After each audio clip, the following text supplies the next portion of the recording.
The Falling Walls Science Breakthrough of the Year in Life Sciences. Please welcome Jury Chair Michael Schütz, Royal Brisbane and Women's Hospital.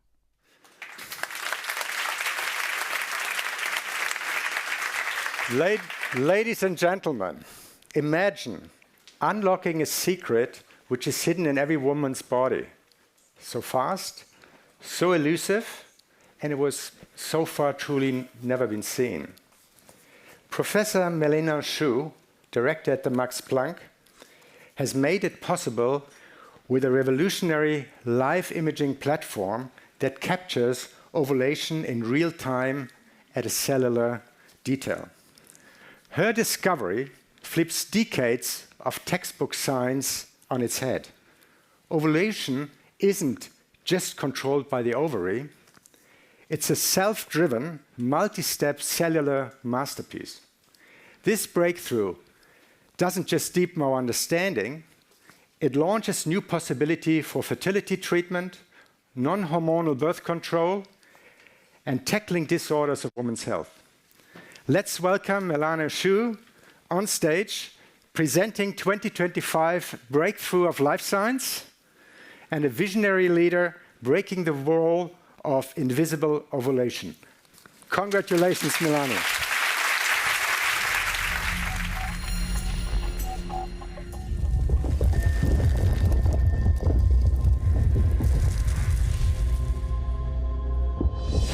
Breaking the wall of invisible ovulation. Our new discoveries illuminate the secrets of reproductive health. Melina Schuh, Max Planck Institute for Multidisciplinary Sciences. On November the 9th, 1989, I sat with my siblings in front of the television, watching people cross the Berlin Wall, celebrating freedom and unity.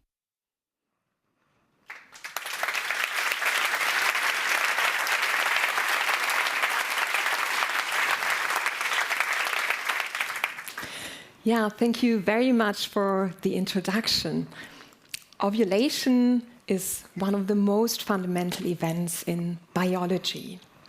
It marks the moment when the possibility of creating a new life first begins. And yet, for most of scientific history, it has remained invisible. It happened deep inside the body, too fast to capture, too delicate for traditional methods. And because of that, ovulation was often treated like a biological black box. We knew the before and the after, but the moment itself, the critical transition, was hidden. Today I want to take you on a journey of how we made this invisible moment visible, how we uncovered the choreography behind it, and what this means for fertility and women's health. Now let me take you back in time to the summer of 2008, and in particular to the day of my PhD defense.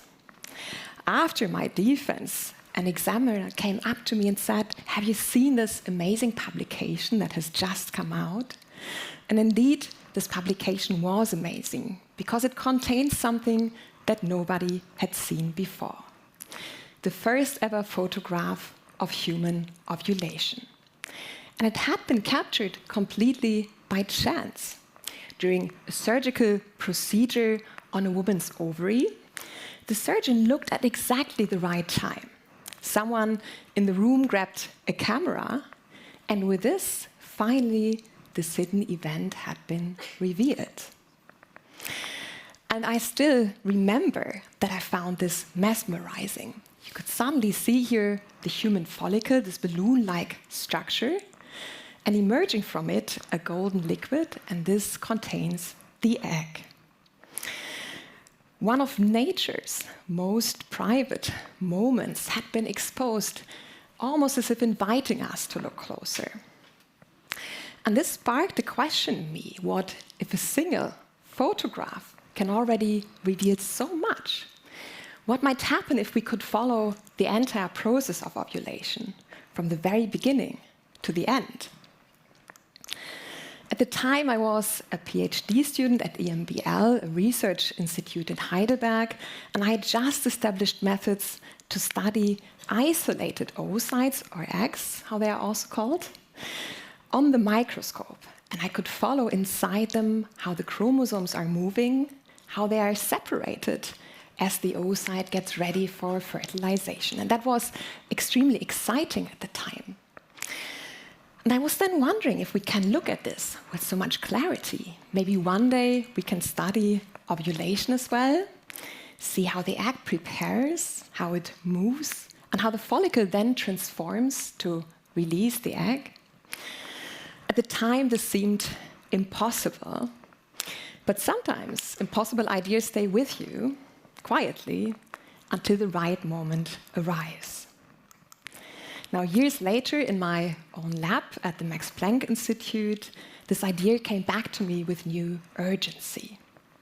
And we decided to attempt something very bold, to isolate the follicle and to then study ovulation ex vivo, outside the body, under lifelike conditions. And this was really difficult. These follicles are tiny structures. In mice, they only measure 0.5 millimeter. They are translucent and they are fragile. So if you touch them the wrong way, they will just burst. So my team members had to work really hard, and eventually they found a way to isolate the follicles with fine microneedles. And it sometimes felt like doing microsurgery on soap bubbles, and indeed sometimes the follicles behaved just like that. But after a lot of optimization, they could do it. But then the next challenge came. We had to somehow find a way to keep these follicles alive on the microscope and make sure they develop well. And this took a lot of attempts. There were days when we thought it's working, but then again, it didn't work, and we had to keep on trying new conditions. And sometimes it just felt like the biology was too difficult to tackle. But eventually, we came up with a system that worked. And you see this here. You see the lens, the objective that we use to look deep into the follicle. And then on top of the objective, there's a tissue dish that mimics the natural environment of the follicle. And inside a filter, these follicles are developing in a healthy way. And this is what we then saw. Let me guide you through this. The circular structure, that is the follicle. And the dark sphere inside it, that's the oocyte or egg. And inside the follicle, there's a lot of small cells, and they help to nourish the oocyte and to protect it. Now you can follow how ovulation proceeds. The follicle changes its shape, and then tension increases, and suddenly the egg becomes expelled. And you see this round structure on the right here, that's the egg. Now, when we could see this, the people were cheering in the microscope room. It really felt like suddenly we were able to access this hidden world, this world that had always existed, but that we couldn't access yet. And this is not only beautiful, it is also meaningful. Ovulation is surprisingly prone to failure. For instance, there is a disorder that is called polycystic ovary syndrome. And with this, many women cannot conceive, and it's actually millions of women that are affected by this. So with this system, we could now look at the motion of ovulation, and this allows us to understand better why it fails and how we might help. But we could also see more. We could look at the cells inside the follicle at great detail. And here you see the oocyte on the right-hand side, the circle, and you can really follow how it moves out of the follicle together with the other smaller cells that surround it.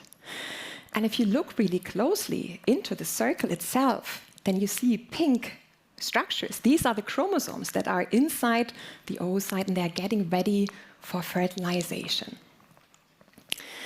And what we also discovered is that there's actually multiple different steps involved in ovulation. The follicle first gets larger, it expands, it then contracts, and ultimately it ruptures. So we wanted to find out, how is this working? How are these different steps achieved, and are they important? And we started to first look at the expansion, at the stage when the follicle gets larger, and you see this in the video, and also when you look at the volume curve, the volume increases. And you may be surprised that you may know what is already behind this expansion. It's a compound that you can find in moisturizers. It's called hyaluronic acid. So this acts like a sponge. It can absorb water and then it grows. And just like this, it is formed inside the follicle. You can see it in the center in red. And it brings the water in, and this causes the follicle to swell gently and to expand. Now, the next step is the contraction. The follicle gets smaller. So what is driving this sudden transition from expansion to contraction? And what we found is that on the surface of the follicle, there is these green structures, and they are actually muscle cells. Just like the muscles in our body, these muscle cells can contract, and they sit on the surface and compress the follicle from the outside. And this is suddenly introduced by additional hormones. They come in at just the right moment, and they help the follicle to compact. But how's the oocyte then actually moving out? And also here we were able to reveal something interesting. We marked the oocyte in green here in this video. And interestingly, while the follicle expands and contracts, it's fairly static. But then in the last moment, it gets propelled fairly quickly. And this is guided by cells inside the follicle. They change their conformation and guide the oocyte in the right direction so that it can eventually leave the ovary and be accessible for fertilization. We also looked at exactly how the follicle opens up.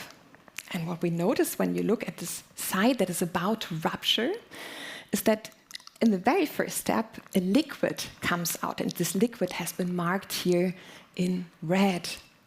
And then after this, the first cells start to come out. And these cells are actually very important. They protect the oocyte and later the embryo as it travels through the fallopian tube. And finally, also, the oocyte emerges. So with this, we could establish a three-step model for mammalian ovulation.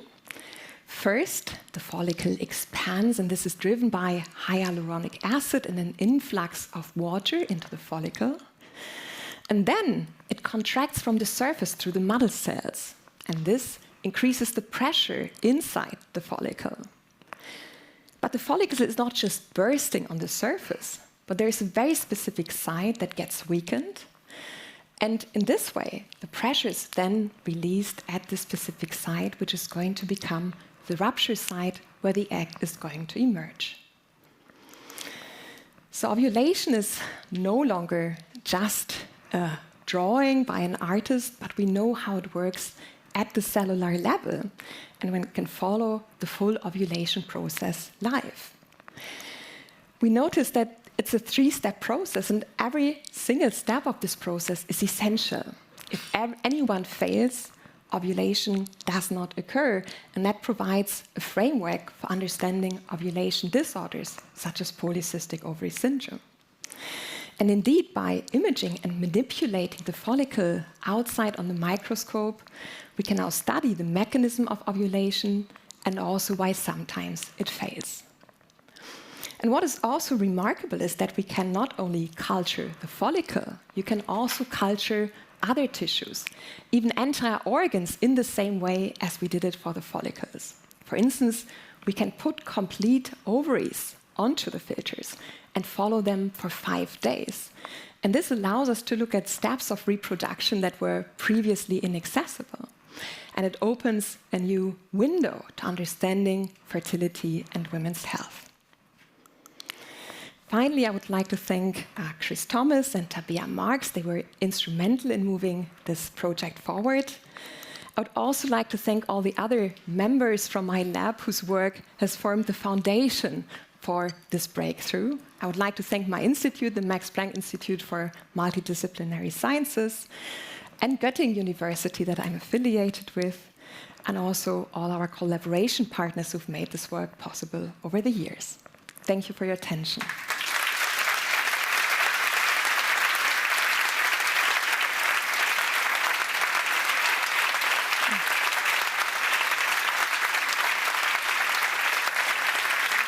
Okay.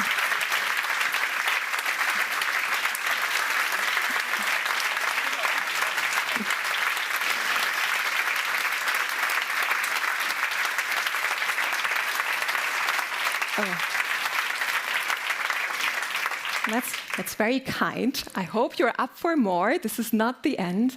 We have something special prepared for you. You won't only see ovulation on screen in 2D, but you get to experience it in 3D on stage in an abstract interpretation. So please enjoy the choreography.